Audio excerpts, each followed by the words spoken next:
Everybody, and welcome to this meeting of the Audit, Risk and Finance Committee meeting. It's good to be here. We'll begin with the karakia. The meeting is being live streamed, so Mayor Nick, please.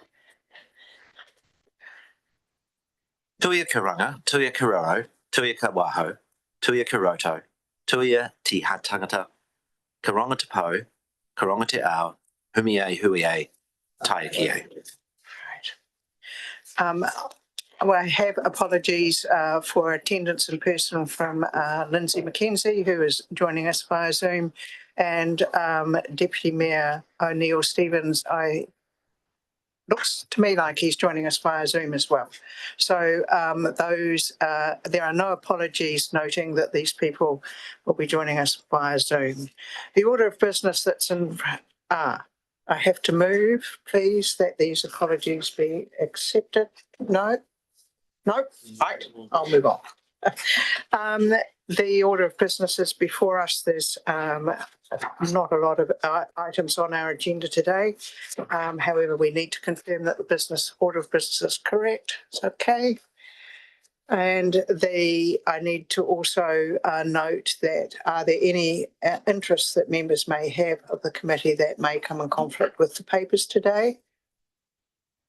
Councillor Rachel. One that I'll address when we go into confidential. Thank you. Right.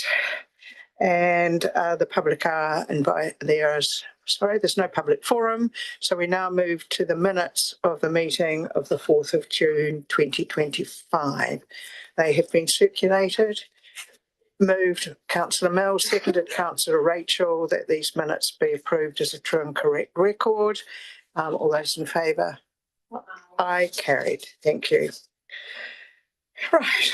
Well, that takes us now to the very first report, which is the report on carry forwards for 2024-25. Firstly, can I say, Alistair, thank you for a comprehensive report. It was easy to read and follow, and I'm sure there'll be some questions, but what would you like to highlight first? Thank you, Madam Chair. Good morning, Nick and the rest of the esteemed members. Good to be with you.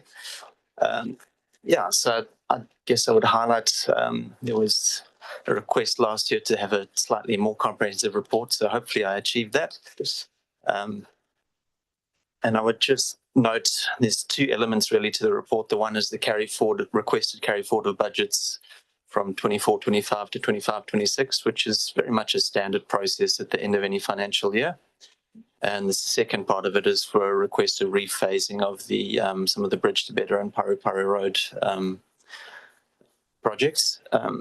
In terms of the carry forward part of it, I would like to note again that, as I said, it's standard, just because, I mean, the last day of the financial year is an arbitrary line in the sand, isn't it, when it comes to any project that's ongoing? So that's the one element of it. And the other element is really the way we do our budgeting on an annual plan and long-term basis now, with applying a 10% scope adjustment to the projects.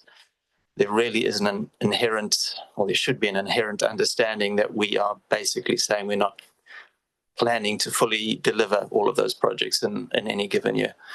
Hence the scope adjustment and hence the requirement for carry forward.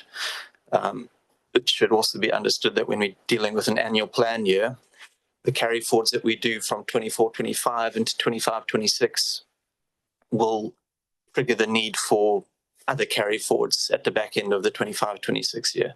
And that'll get dealt with through the annual plan process for the 26-27, which that process will be kicking off in mid-September, and staff will be looking at those projects, looking at rephasing, looking at what's achievable and what's affordable. And I suppose in terms of the requested rephasing for the Bridge to Better and Paru Paru projects as well, they would inevitably have a similar impact. There will more than likely be a need to rephase other projects, which would also be dealt with through the annual plan 26-27 process, unless there was an appetite from the elected members to have a higher than planned debt level at the end of the 26-27 year than what was in the LTP. And I guess we would get that sort of direction from the elected members as we engage into the annual plan process.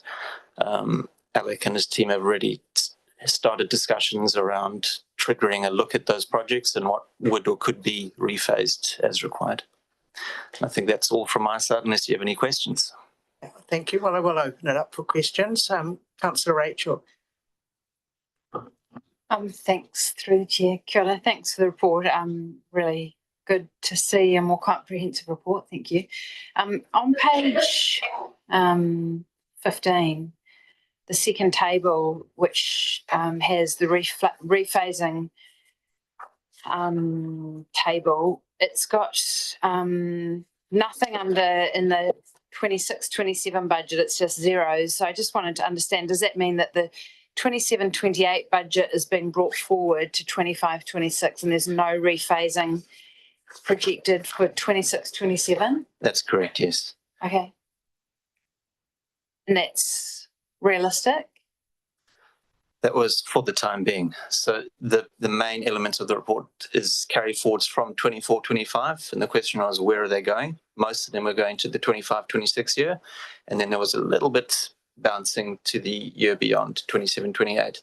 So this process is not looking at the 26, really the 25-26, 26-27 budgets in totality. That process will get dealt with through the annual plan where there would be potentially significant rephasing required. So is the table that I'm looking at, the rephasing, is the money being pushed out to 26-27 or being brought forward? To me, I thought it was being brought forward. Can we just make sure we're talking about the same table? Are you referring to the bridge to better? Page 15. 5.8, thank you. But it's the Unfortunately, column C dot that I just highlighted, where it says all down the rows, 26%.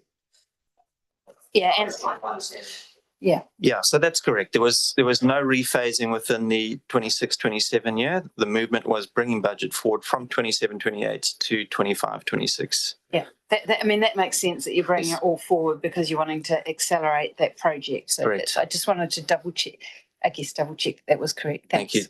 Apologies, I had a different numbering on the pages I'd printed out than what you had. Quick sub.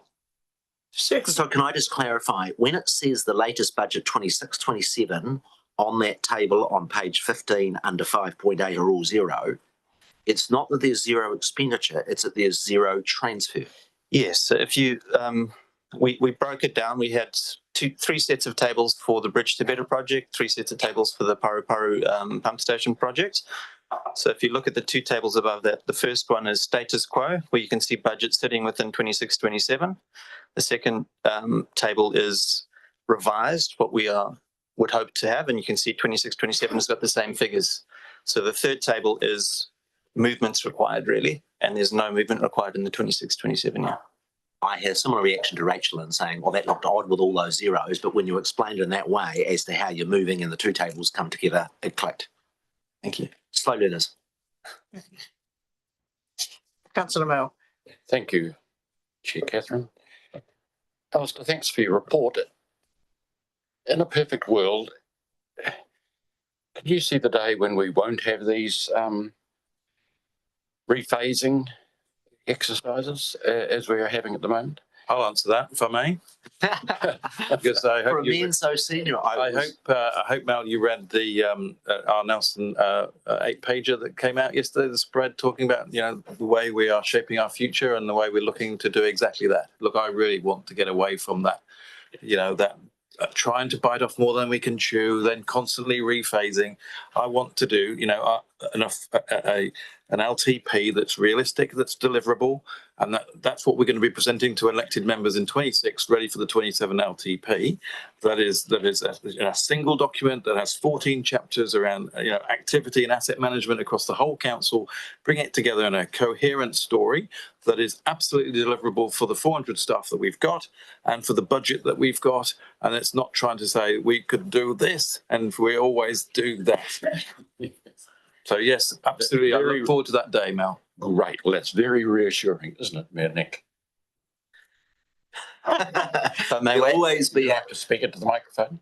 there'll always be a healthy tension between the executive wanting to lower the aspirations of elected members, and it's a healthy tension. If I may add a comment to that as well, I'd say inevitably, life happens. So when you look at multi-year projects and you're doing planning early on for future years, there's always going to be some level of rephasing that would be unavoidable. I want to be more supportive than I was, of the chief executive. The chief executive's view that there's been a long pattern of overly ambitious LTPs is absolutely right, and I'm very supportive of the work he's doing there. I'm a little bit coming from an engineering background that there will always be some undernovers as things move around, and so there is a little bit of cheekiness in my earlier comments that I regret. So can I just add to that comment? I note in your recommendation 8 that the budget with these carry forwards takes us to 122.4 million in the next financial year. And given that 60 seems to be about the right figure, how are you going to roll that out so that it just becomes it's 60, 60, 60? Because 122 again is setting you up, the council up to fail in some ways. Entirely. So that's what Yes. I've been discussing this, and I've raised it with elected members, and it's a proposal at this stage. But Yes. My activity managers who are currently writing the activity plans for 2027, I have told them that the starting point is $60 million of capital spend, and let's come up with a coherent program within that, rather than what was being proposed, which was $119 million, and that we cannot do that every year for 10 years. It's never been done. The average for this council is $53 million of capital spend, take outside of the weather event, but the normal capital spend for this size of a council is about $55 or so million. So I've set the teams to think about that spend at $60 million. And that's the proposal we'll be bringing to elected members next year. And of course, it is a governance decision around where we get to. And the governors may wish to extend that $60 million. And that's fine. But that's a starting point. And I would also like to say that also the starting point is my proposal that we invest 75% of that capital spend in existing assets, and the average spend has been about 33%. So I really want to focus on what we've got, make sure we invest in that, and then the extra 25% could be on new things. But that's my proposal. That's a staff proposal, which governors will get to decide on next year. Just a further question. The Infrastructure Acceleration Fund, is it time bound? i.e., do you have a time frame within which the expenditure must be applied? Through the chair, I can answer that. Yes, it is. So it is time bound. We have to have our construction completed by 26-27. And in essence, that's what's caused this this major rephasing at this moment in time. We've just completed our contract that'll be coming before council very, very soon. And as a result of that, we've had a look at all the works within the CBD, for example, and to make sure that we still allow the CBD to function with all the work that's going to be happening. And that's what's facilitated this rephasing, but it's certainly time bound. Absolutely, yes. Because I think that's a really important point that people should understand, that there is if you like, a requirement for you to uplift this funding in a timely manner. How much of the funding is coming from government? 36 rough orders, 36 million. Yeah. So, and thank you for raising that, because it's not only the IAF, but we have the Regional Infrastructure Fund, which has even got a tighter timeline, that we've received substantial funding from central government, and we've had to bring a 10-year program into a 3-year program, of which we had already lost 6 months of those 3 years. So that's, you get financing, but it has very, very tight timelines on it. And we're balancing all of those things, not just phasing, but government expectations, but weather events. It's a complex business that we do. right. Thank you. Councillor Mel. Thank you, Catherine. Chair Catherine. Alistair, in your introduction to this report, which is very clear, by the way, easily read. Truly, it really was. And it saves time that way. You made reference to some aspect of the report, and you said, if you wish to increase your debt levels. What was that in relation to that you mentioned? Well, I think basically what I'm saying here is we've got the carry forwards of 8 odd million, what are going into 25, 26. We've got the rephasing from future years that it's coming back and adding about an additional 16 million into the capital program. Then you always have the question of affordability and deliverability. Now, whether the infrastructure team can deliver all of that program is one question, but whether it's all actually going to be affordable at the end of the day is another, and that'll depend on what the council's appetite is in terms of having a higher debt level or lower at the end of the 26-27 year when we look at that annual plan year than what was in the LTP. If the council is comfortable with higher debt earlier than what we said, I mean, there's so many moving parts that come into an annual plan that, say, for example, interest rates were lower, revaluations were lower, so depreciation was lower. If there were other savings and you could achieve higher debt level without an increase on rates, the council might be open to that. And that would be more something, I guess, that would be discussed in the annual plan process. So our starting point, I think, when we look at these carry forwards and the rephasing of the other projects, it's obvious that it puts a very aspirational figure there in terms of capital program, that 122 odd million. And that would, if that was all delivered, that would more than likely push the debt level higher than what we would be comfortable with. And that's my noting through the reports that the intention would be immediately starting into our annual plan process now in mid-September. Staff will look at rephasing, come through with a recommendation that would arrive at a rates increase level that would be palatable and within the brackets that the council is comfortable with and has been communicating, and a debt level that stays within our ceilings that we've set as well. So there will be a follow-on process to make this work, but the decisions on the table make sense in terms of what needs to be delivered now. Yes, thank you for explaining that. I really do appreciate it. You mentioned just a phrase there, the resealing, the ceiling that we've imposed. Could you elaborate on that? Because my memory tells me it's 200% of revenue. 200% of revenue. Am I right or wrong? It's correct. It is correct. Great. Right, fine. Thank you. I've answered my own question. You did. I do that sometime too. It comes with age. Now, I'll stop it. Right. Wisdom, I think. wisdom comes with wisdom. Chair, bring Deputy Mayor Rohan has a question. So Rohan, we'll go to you. Yes, bringing in all of the wisdom here that comes with age. Attachment 1, line 24, question for Alec, that sealed road pavement rehabilitation budget. I have a recollection that the 24-25 budget, as is outlined there, was only a few $100,000, and the 25-26 capital budget there was upwards of $2 million. So kind of a two-parter.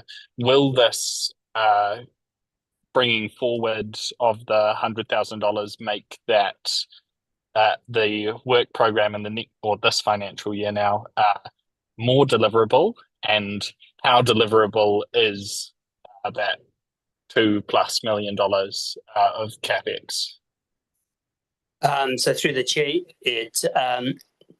the reason we're carrying that money forward, number one, is because we want to maximise the spend and also leverage off NZTA subsidy. But at the same time, we think that our resealing program for the current financial year is certainly achievable, yes. Thank you. That was all you wanted, Rohan? That's plenty for me. Okay, thank you. Lindsay, do you have any questions of this paper? No, thank you, Madam Chair. Just to support Nigel in his endeavours as somebody who was complicit in creating a capital works bow wave in my previous life. I do think it's something to aspire to, even though it will be challenging, not just for the financial aspects, but also to take unreasonable pressure off the organisation and the people in the organisation when they're facing the task of delivering the undeliverable. So yeah, all strength to you, Nigel. Thank you. Thank you.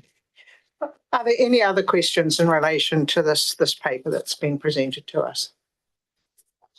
Right. The recommendation is that we receive this report and then we recommend to council. There are 8 recommendations that we are proposed to make to the Nelson City Council. All those in favour of moving that forward? I'll move. You're going to move, and Councillor Rachel will second. All those in favour, please say aye. Aye. Carried. Thank you very much. Thank you for that, Alistair. That was really good. Now we'll move to the next item, which is reports for information. And this first up is the quarterly finance report, which Nikki is going to take us through. Nikki. Thank you. This is the draft position for 30th of June for the full financial year. And there are a number of moving parts and probably a number of, items that still need to be processed. The key kind of variances are noted in 4.2, and a lot of them are non-cash items, which actually are more accounting type entries that need to be processed. So we've got running some reasonably significant variances at this point around vested assets. And they haven't been posted, but I also need to alert the councillors to the fact that actually vested assets for this financial year are probably around 600,000, which is likely to be about 5 million below budget. That is one of those items where when developments happen, we get given the assets that are under the ground within the new subdivisions. It hasn't been many subdivisions signed off during this financial year, particularly. We've gone through and had a look at 224s, so we're pretty comfortable with that. Again, that's a number that's really hard to predict, and you never get it right, basically. But that reflects the lower DCs that we've been getting, and obviously lower development during that financial year. The other item, which looks large, is the revaluation of our swap portfolio, and again, that just moves up and down depending on the spot interest rate at the end of the financial year. Again, it's non-cash, nothing to worry about. It is actually just an accounting entry that has to occur. So happy to take any questions. The good news is, and which we're really pleased about, is that personnel costs are under and interest landed spot on. So we're actually very happy about the things that we can control have actually gone really well. So, Madam Chair, if I may, I'd just like to commend the staff, particularly the SLT, around that personnel cost issue. We did raise that as a risk back in December last year, and we were projecting a significant overspend in personnel cost. I made it very clear that I wouldn't accept an overspend in personnel, and we needed to manage it. And that the organisation has managed that extremely well in terms of people taking leave, in terms of not when people leave, that we don't have crossovers in contracts and those types of things. So look, the organisation took that message to heart. We were projecting a 600,000-700,000 overspend in the people budget. That wasn't acceptable. The organisation responded, and I see now we've got an underspend in that personnel budget. So look, I really want to commend the SLT for their work in that space. Thank you. All right, Councillor Mel.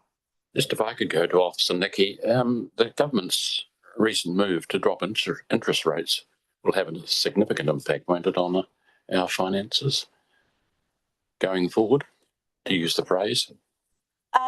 So through the chair, I mean, we have a reasonable amount fixed because we don't actually have that much exposure to floating, but new debt that we bring on will be at the lower rates. The recent OCR cut was pretty much already priced in. So looking at our interest rate for this year, it's about where it was. It's not substantially different, but, we will be looking for opportunities to pick up, better pricing in the swap portfolio through this. Right. Thank you. Yeah. I have a question relating to subsidies and grants and the CapEx line, which is actuals 16 mil annual plan compared with the annual plan. I guess my question really related to I was looking at the right-hand side of the attachment 1. It's a less than annual plan by 12.1 million, but my understanding would be that that would have resulting reductions in expenditure. Am I right? So it would be, so if you don't receive the money, you don't spend it. Is that correct? So it's if you like, it's irrelevant. Can I respond? Yeah, go on, Alice. Yeah, so those major variances are noted there. There was, some of it was to do with just shifting the annual plan budget back to Right. the 23-24 year to align with the provision that had taken place. Okay.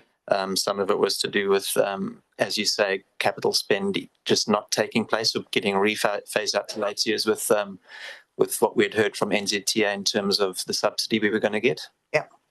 So those changes, yeah, I can confirm what you're saying. Yeah. The reduced income that was matched with the reduced spend. Thank you. Councillor Rachel. Thanks, through the chair. I've got a couple of questions. One's under the project health summary and then under the kind of our KPI measures. So the project health summary, which I think is on page 38, and in the comments column, and a lot of the projects are similar, so I'm just wanting to understand it. But if we look at the line to do with Riverside pool heating renewal, it's got the financial year 24-25 budgeted amount, but then in comments it's got 637 and then in brackets the total project, it was the same as the budgeted amount. So is that 637 reflecting that that was the actual cost of the project? So does it reflect a savings, or is it that, yeah, I'd just like to try and understand what the two numbers are telling us there. What's the 637 telling us? Is that total project cost?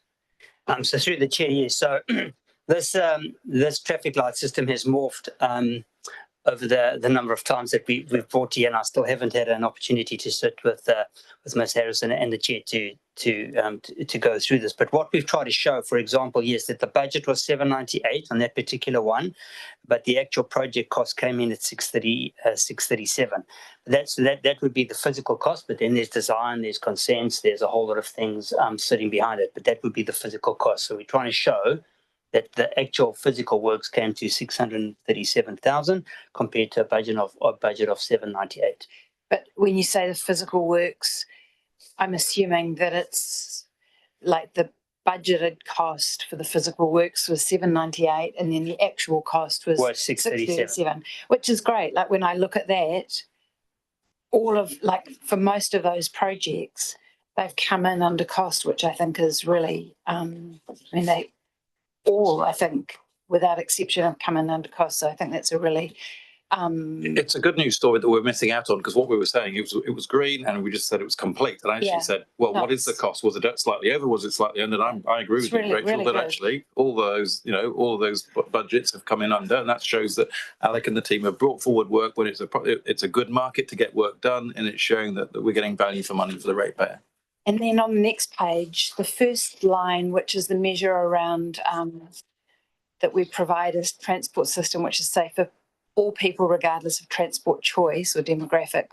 To me, this is always the one that kind of reports on active transport modes, really.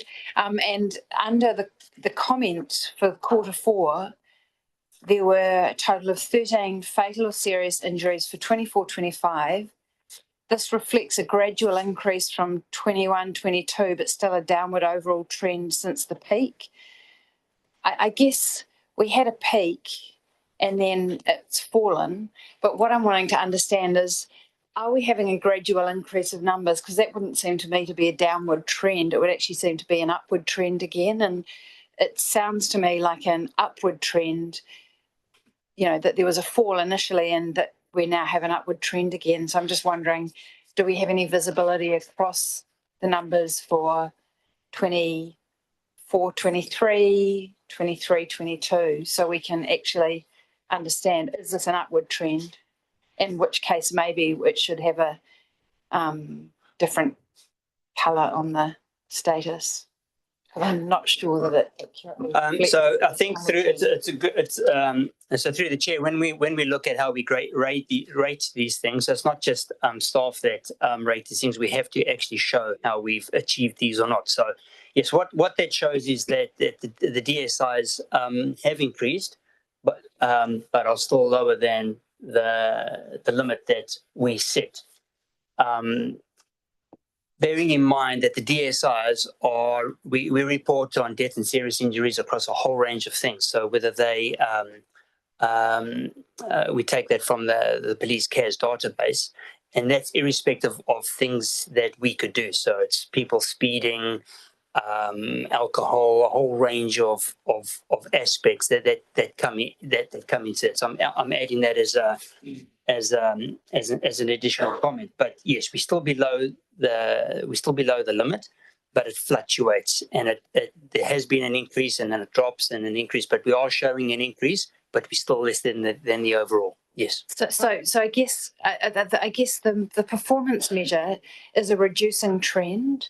So I would really love to, if staff could circulate the data since 2021, like what have the numbers been each year? Because I just have some discomfort that we maybe had a fall one year, but the actual trend is increasing again. And I think that why I guess I'm concerned about it is that if we just give it a green light, we're kind of like, we're all good.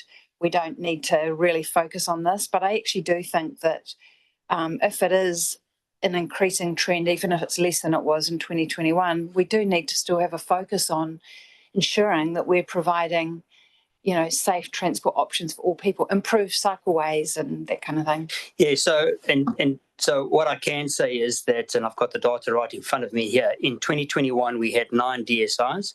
In 2023, we had 10 DSIs, and in 23-24, there were 13 DSIs. So 2021 was 9. 21-22 was 9. Yeah. 22-23 was 10. Yes. 23-24 was 13. 13, and 24-25 was also 13. Yes. So, I mean, that to me is an upwards trend. Wouldn't you say it's an increasing number? But it's still, we are referring back to the peak of 20 in which is the limit that has been set. Yeah, I think there's definitely an upwards trend, but obviously we should be trying to go a downwards trend is less than the year before consecutively. So I just wonder whether we should kind of maybe give that a partially achieved or not achieved, so that as an organisation we remain focused on our need to try to have, reduce those numbers year on year. It's pretty significant, like 13 deaths and serious injuries in our community is. So through the chair, we can't be partially pregnant here. You either achieve or you don't achieve. In these the powers that be, you either achieve or you don't. Even if you fail, and if you look at the one that we haven't achieved, we only didn't achieve that, I think, by 0.4%, and that is a non-achieved. I think we just also need to, irrespective of the fact whether we say we achieve something, does not mean that we take our foot off the pedal, and it's probably a bad analogy to use, because under the DSI there are a lot of things that are outside of our control, and we don't treat safety any less, or walking and cycling, but we also respond to central government's direction of the day. So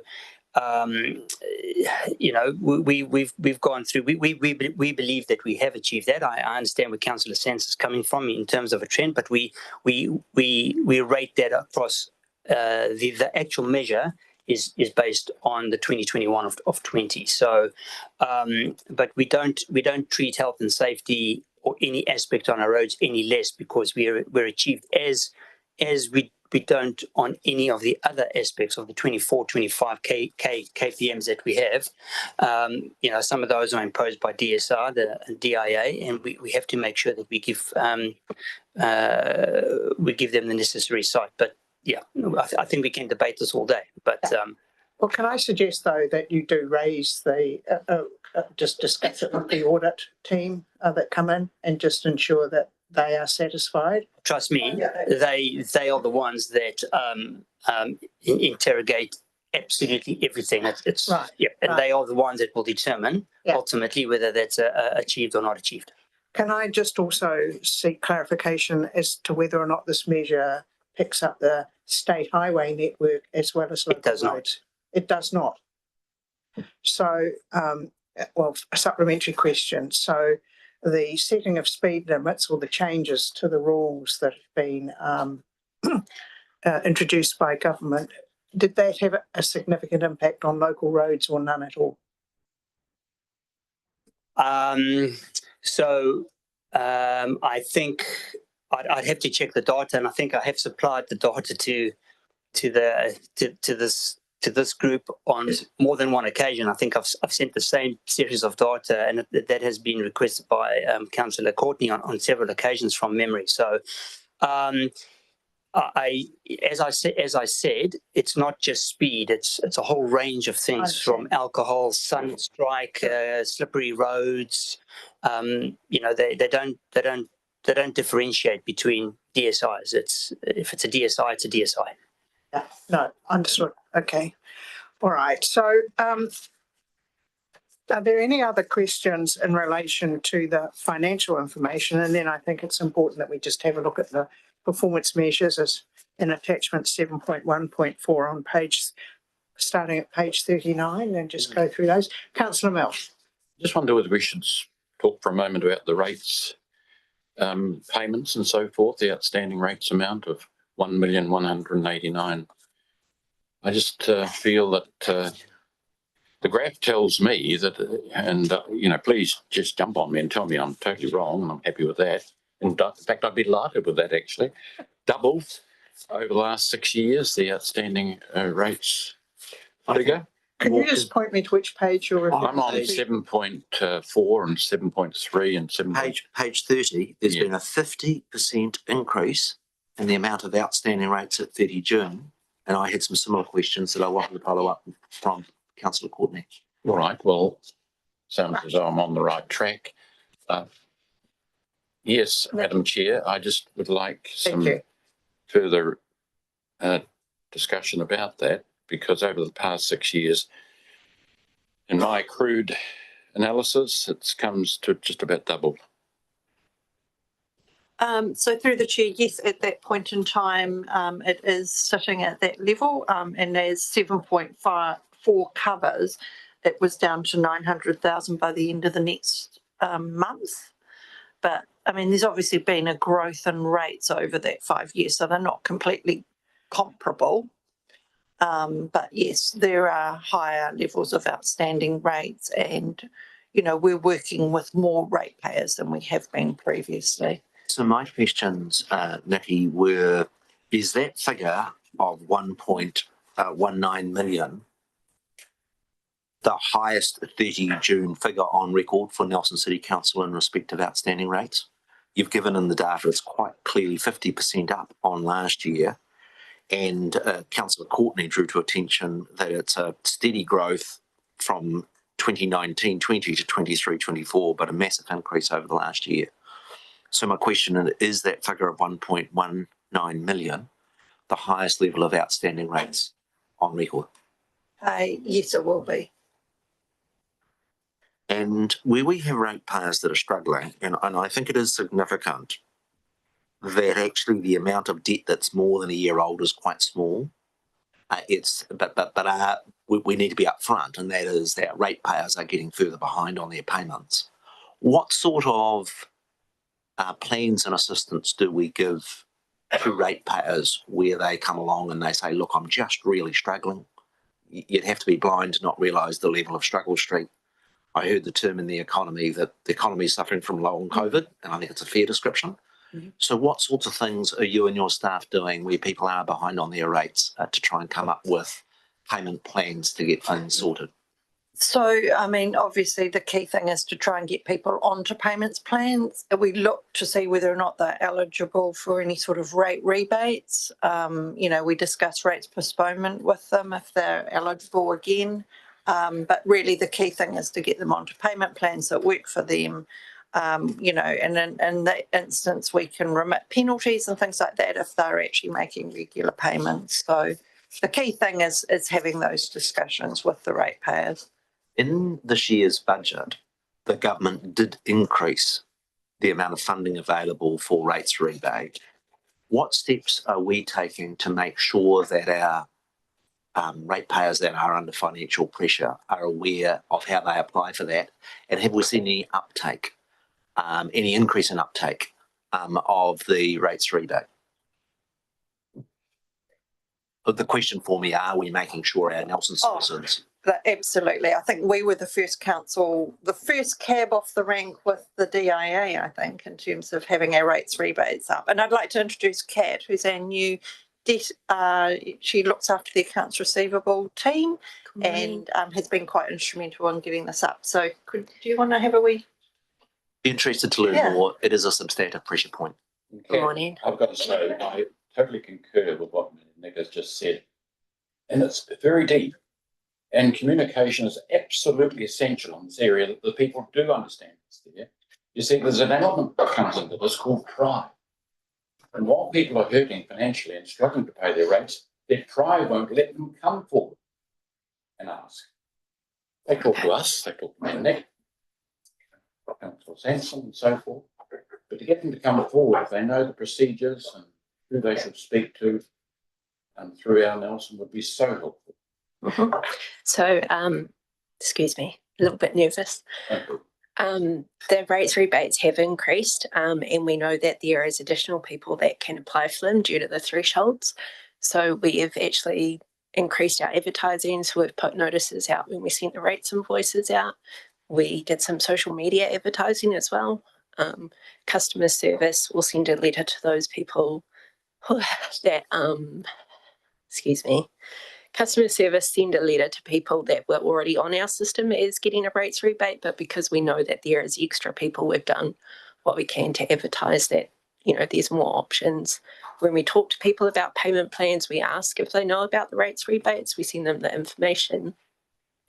A supplementary question. Do we, and this might be for you, Nikki, rather than Kat, and welcome to the team. Good to have you on board. And we're not that scary.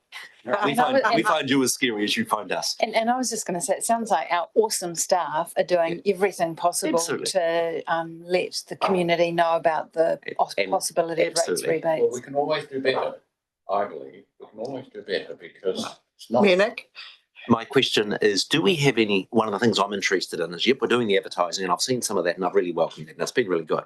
My question is, do we have any data on the level of uptake? Does the City Council, when somebody applies for their rates rebate, could you give me the information, say, over the last 5 years, how many Nelson ratepayers have taken up the opportunity of receiving the rates rebate? Do we have that data? We do. We track that, but we know that not everyone that's eligible is applying. You know, we can kind of track that, but we've got the stats over the last 5 years, and it is steadily increasing. And I expect there to be quite an uplift this year with the new rules. Would it be possible, Madam Chair, for staff to provide for, I think there's a high level of interest in it, for elected members, just the information, one, on what the track is of the number of people taking the rates rebate over the last 5 years, number one, and number two, how we elected members can support the staff in getting the message out. So the key information about accessing the rates rebate so that we elected members can assist in the access to it. I'm sure they'll do that. Thank you. Ideal. Thank you. Keep up the good work, Kat. Okay, thank you. All right, so just in the interest of time and moving on, are there any other questions in relation to the substantive report before we just quickly go through the performance measures? Okay.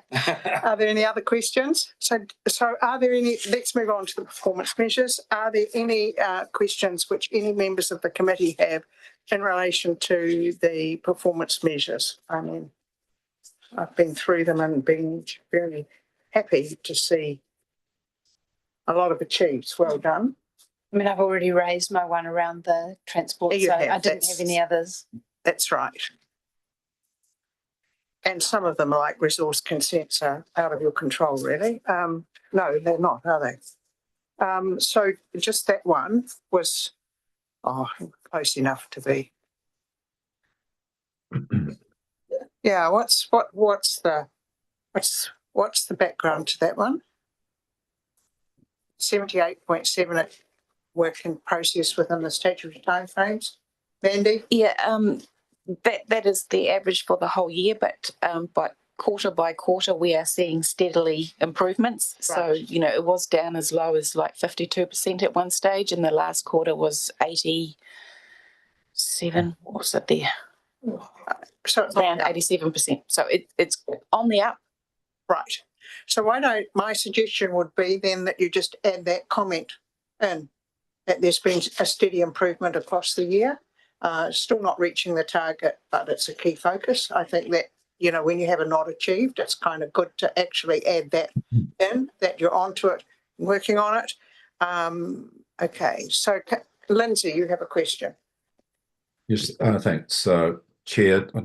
I have a recollection that when our previous auditor presented his credentials a year or so ago, that he was open to describing some of these measures as substantially achieved, where we'd missed the target by a small margin. It kind of conflicts with what Alec had to say earlier. I'm not sure whether the auditor's comment was in relation to these or in relation to some other matter, but it's my clear recollection that if you're perilously close to achieving, you do not need to describe it as a fail. So that's one thing. The other one is just an acknowledgement that I appreciate the further detail in the project health summary. That's really helpful. Thanks, Alex. Okay, so can you pick up the issue of substantially achieved with the auditor, Nikki, as you go through? Because I have actually seen that. And in other circumstances, I've seen performance measures when they were affected by COVID targeted as being, you know, not achieved for a particular reason. So I think you can do that. I concur with Lindsay. The auditor did say that last time, so we should put that into the report. All right. Are there any other questions then in relation to the quarterly financial report to the 30th of June 2025? Right. The recommendation is that we receive the report and its attachments. Moved Councillor Rachel, seconded Mayor Nick. All those in favour? Aye. Carried. Thank you. Thank you. We now move to the next agenda item, which is the quarterly risk report. Chris. Welcome and thank you.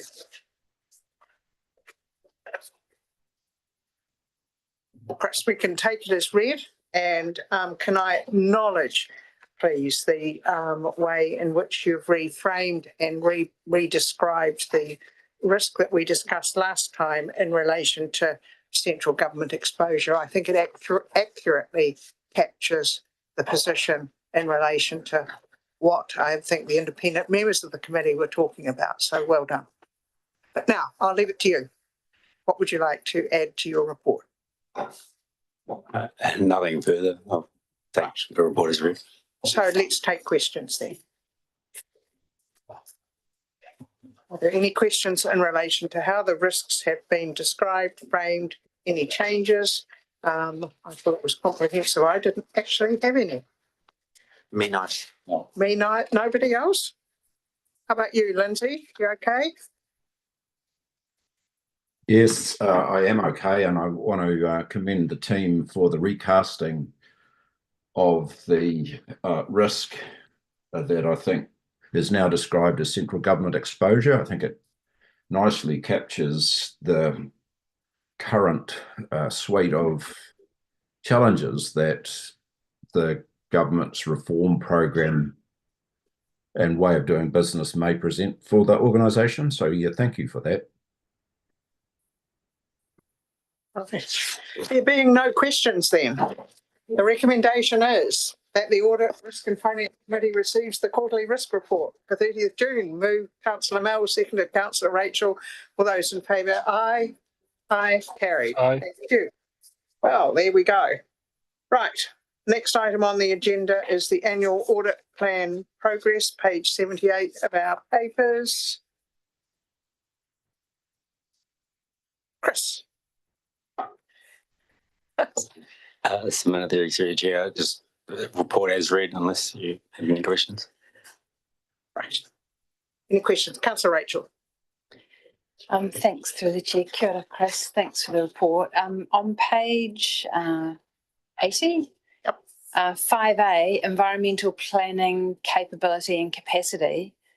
It says this audit will now likely commence in Q1 once the organisational requirements better understood. So, I guess anticipating impact of central government legislation. I'm just wondering, when was it scheduled for? It was originally scheduled for this last quarter 4. It was scheduled of Q4 of 24-25, and it's going to be pushed out to Q1 of 26-27. Yeah, I think I'm just a little bit concerned that there's always going to be central government changes. It's possible we'll have a change of government next election, and I just wonder whether it's prudent to kind of be pushing out environmental planning capability and capacity. It seems to be quite a significant. Well, I can see you guys frowning. What's the frown? I think it's a really valid question. What's the frown about?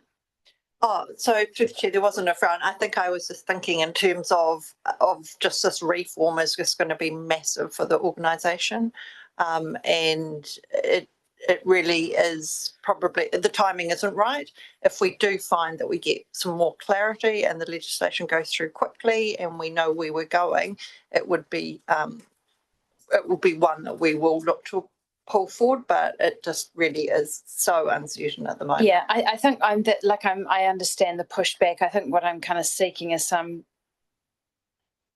I guess, assurance that it won't be pushed back again if there's more central government. If there's another change of government and they signal changes, I just wouldn't want this to be pushed back another year or 2 or 3 years. I feel like this is in a really important space, and that's a fair comment. I understand your intent, and there's no intent to push it back beyond So beyond the proposal of Q1 26-27. Yep, thanks. That's all I needed. Cheers.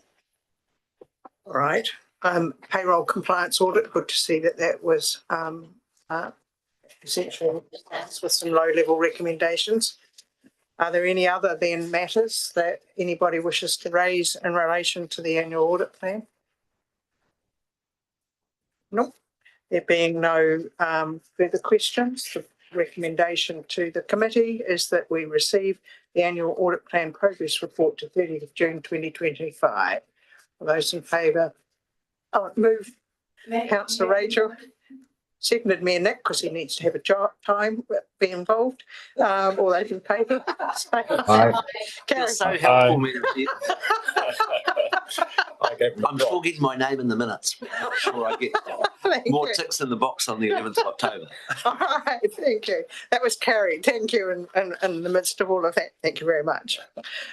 All right, we now come to the next agenda item, which is a recommendation that the Audit, Risk and Finance Committee excludes the public from the meeting, and given that the general subject of each of the matters to be considered is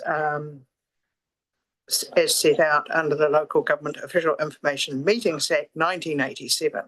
So, what's that? You're happy to move? And I'm happy to second. You're happy to second. This is like auctioneering now. All right. All those in favour? Aye. Aye. Thank you. The meeting now moves into public excluded. Thank you. Just do it.